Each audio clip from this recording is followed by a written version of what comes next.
No, please be seated. Thank you sir. अपना एक संक्षिप्त परिचय दें हमें। जी सर। सर मेरा नाम आदित्य सिंह है। मैं उत्तर प्रदेश आजमगढ़ ज़िले से बिलोंग करता हूँ और मेरी प्रारंभिक शिक्षा सर गाँव से ही हुई है। इसके पश्चात सर मैंने इलाहाबाद विश्वविद्यालय से ग्रेजुएशन बीए किया है और एंशिएंट हिस्ट्री विषय से सर एमए किया है। इलाहाबाद से ही किया है मैं आपने? जी सर। तो एंशिएंट इंडियन हिस्ट्री में आपका विशेष की रुचि थी आपकी, या यूं ही ले लिया आपने?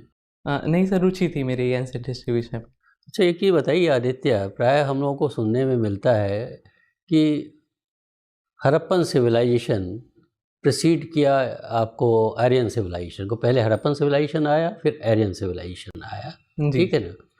कुछ लोगों का ये मानना है कि नहीं साहब, दोनों सिविलाइजेशन को एग्जिस्ट कर रहा था।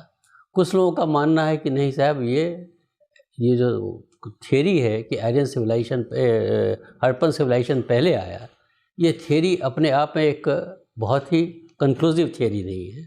आपका क्या विचार? आप तो इतिहास के विद्यार्थी रहे हैं, आप सिलसिलेवार ढंग से बताइए कि आर्यन सिविलाइजेशन बाद में आया, हड़प्पन सिविलाइजेशन पहले आया, या कुछ और हुआ?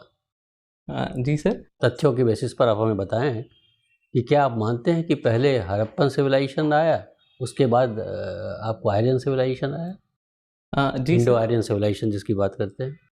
जी सर।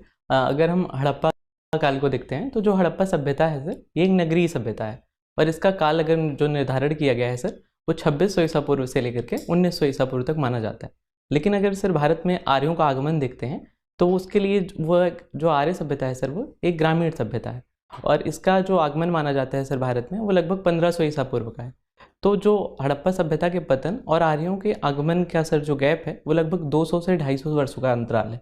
तो इस आधार पर अगर हम सब देखते हैं तो हड़प्पा सभ्यता सर आर्यों से पूर्ववर्ती सभ्यता कि एक हाईली अर्बन सिविलाइजेशन पूरा का पूरा ख़त्म हो गया और फिर एक रूरल सिविलाइजेशन का प्रादुर्भाव हुआ।